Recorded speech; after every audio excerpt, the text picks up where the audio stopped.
Good afternoon, I'm Beth, this is Andrea and Mike, and today we're going to talk to you about our project for this year, which was a cervical spine positioning device for MR imaging. So a little bit of background about the clinical problem that drove our project.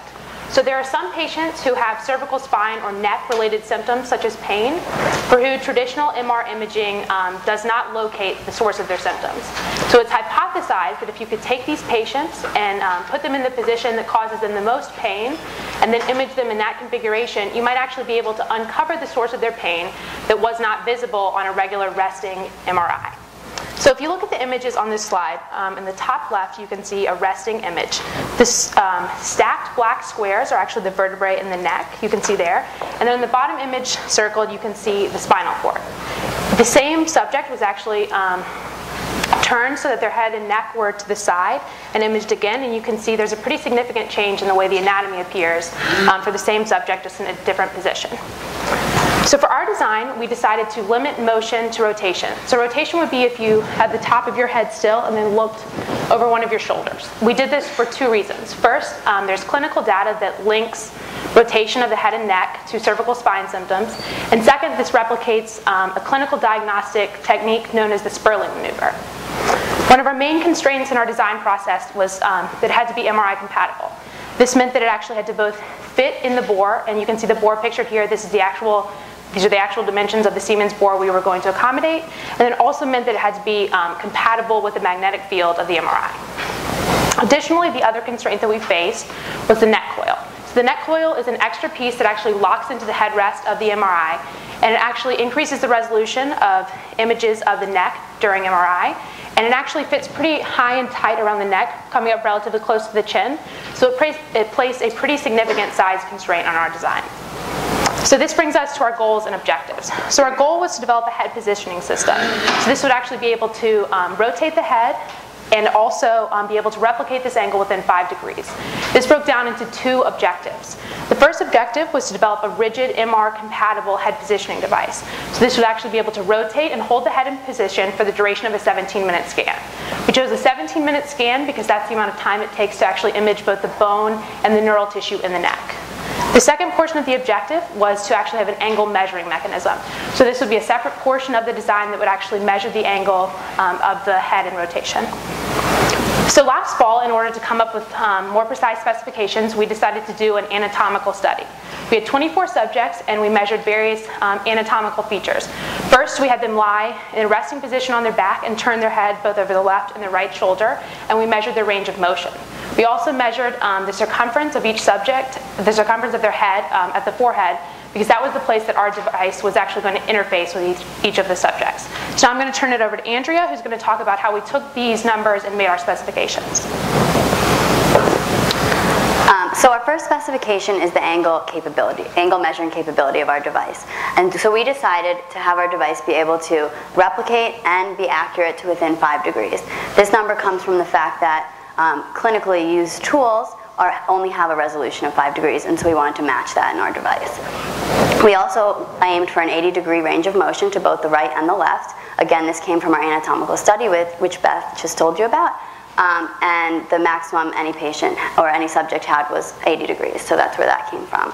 Our next two specifications, the size and material constraints, again come from the MRI. And so as you can see here, this is the neck coil within the MRI bore with several measurements that we took before we started designing our device. And then the material constraints is that any material going into our device needed to be non-ferrous in order to not interfere with the magnetic fields of the MRI. We also needed any part of the device that made contact with the subject's head to be comfortable enough for them to endure the 17-minute scan time. And then lastly, the adjustability. So we wanted our device to be able to fit a range of head circumferences from 48 to 64 centimeters, and this came again from our anatomical study, taking the maximum and the minimum and both adding and subtracting a standard deviation respectively. So that brings us to our finalized product, which Beth is going to hold up here.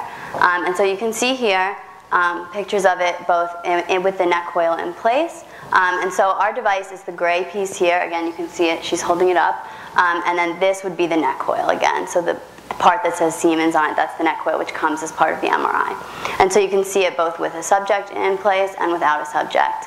And so looking a little closer at some of the details of our device, so it's composed of 2 interlocking rings, which the inner ring then can rotate within the outer ring.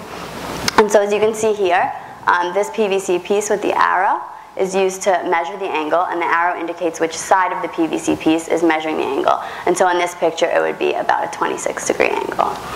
And then moving to this picture, this shows how the outer ring interlocks with the neck coil and the headrest. And so this piece of PVC locks right into the headrest, keeping the outer ring stationary during the MRI time.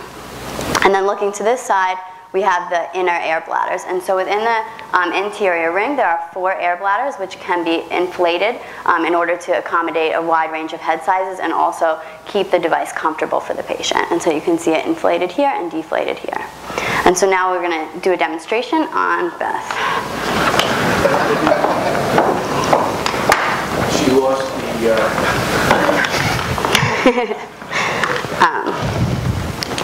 So placing it first on the patient's head, the air cushions are completely deflated, and so once it's placed on the patient's head, you can attach the tubing to the pump, and then it can be inflated, and then it can be detached from the pump and clamped down. Good. And then once it's clamped down, the inner ring is now secured to the patient's head, and as long as the screws are on. So now, once the outer ring is locked to the neck coil, the patient turns her head, and then once she's at the specified position, these screws can be used to lock the 2 rings together so the patient can't move for the duration of the MRI scan. And then once the scan is complete, the patient can remove the device by simply unclamping the tubing and then taking the device off.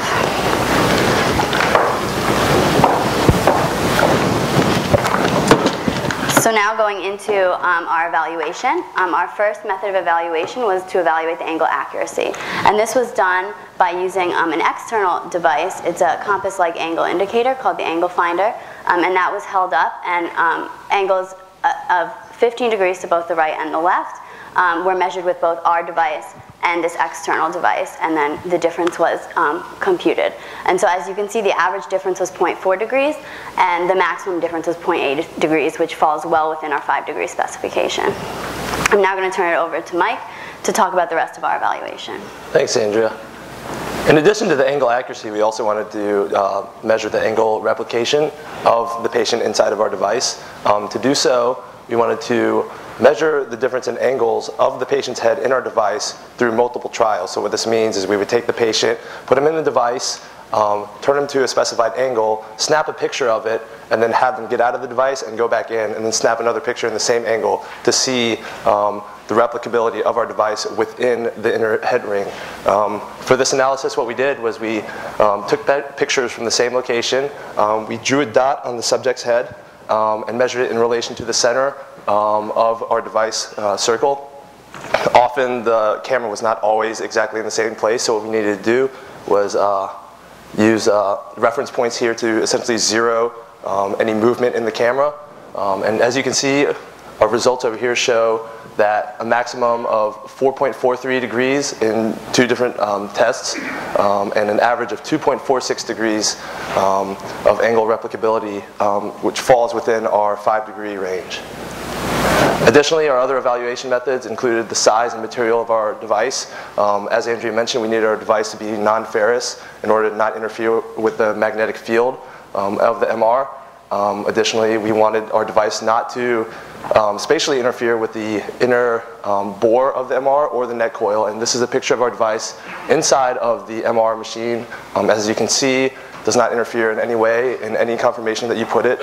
So any position works in the MR and does not come in contact with the headrest or the MR bore. Also, our weight is just under 1 kilogram. This is significant because we want our device not to weigh too much, because pain patients often have trouble keeping weight on their head. In case you have a device that's too heavy, you don't want it, since we put it on before you go in the MRI, you don't want it to weigh down their head.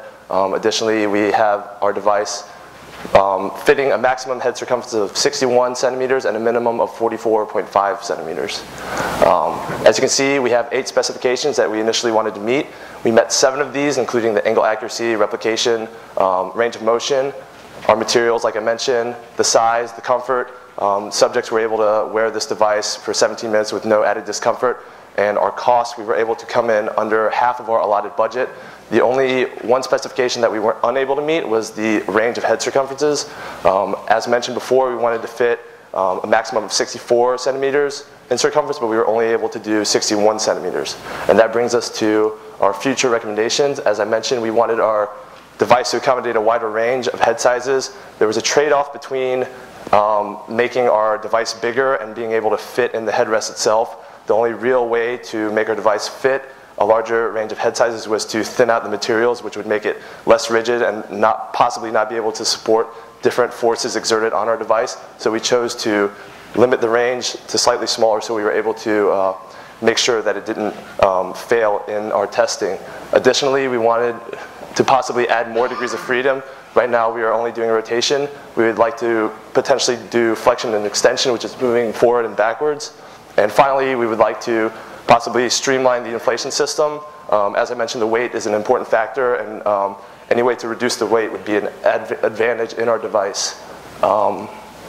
So we would like to thank the wonderful Dr. Winkelstein, Ben, Dr. Jamard, Dr. Butler, and Dr. Udupa, and all the subjects that participated in our study, and we'll open it up to questions.